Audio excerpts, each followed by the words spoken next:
Ako sme natáčali Snehovú kráľovnú, časť, kedy je v rozprávke zima, sa nám podarilo natočiť túto zimu, kedy sme vystihli asi 2 týždne, keď bol v Tatrách sneh.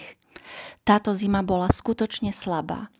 Natáčali sme v Starej Lesnej pri potôčiku, kde Gerda, teda Natálka, chce darovať svoje topánočky rieke.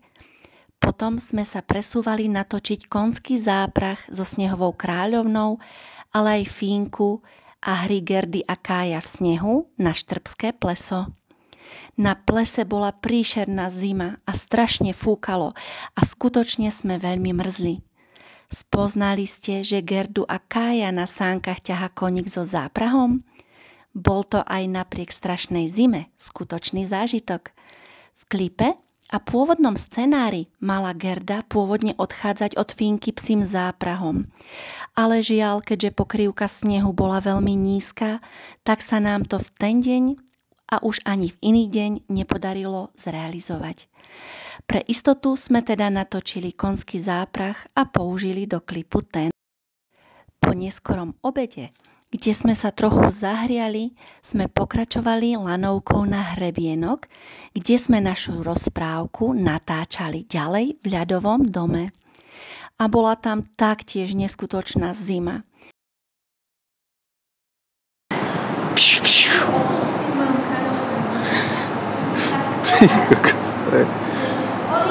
To je živel. Točíme!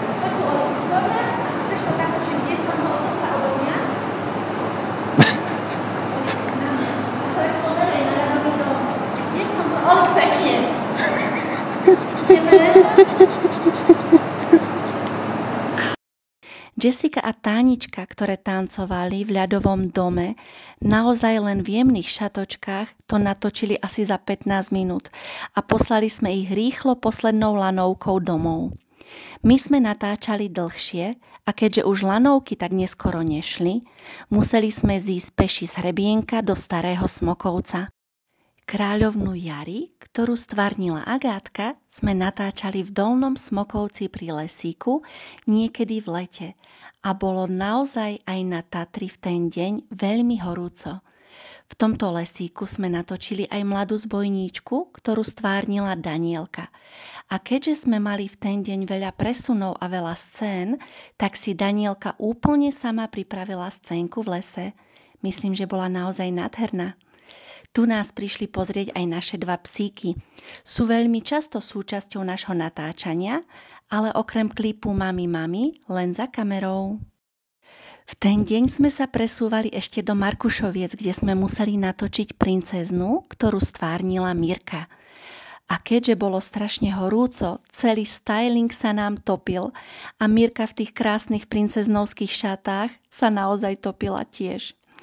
Ak sa budete pozorne pozerať na scénky s princeznou, na niektorých scénkach je vidieť dokonca mokré Mirkine vlásky od tohto tepla.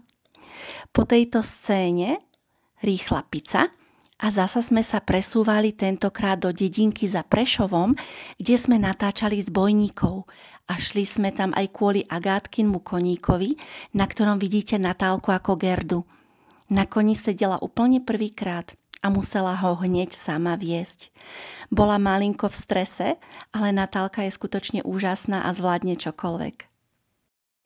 Scénky so zbojníkmi sú naše najobľúbenejšie. Smiali sme sa po celý čas. Chalani boli a sú neskutoční v tom, ako sa tvária. A že každú somarinu, ktorú vymyslíme, radi zrealizujú. Naše natáčania sú ale za každým plné smiechu a dobrej nálady. Tieto dni, aj keď sú náročné, si neskutočne vychutnávame a vždy sa tešíme na naše ďalšie točenie. A to už bol naozaj večer asi 7 hodín alebo 7:30, kedy sme sa šťastní vracali domov. Ja, Danielka a Olík do Dolného Smokovca, Mirka a Natálka do Hanušoviec a chalani a náš skvelý kameraman do Kežmarku a Popradu.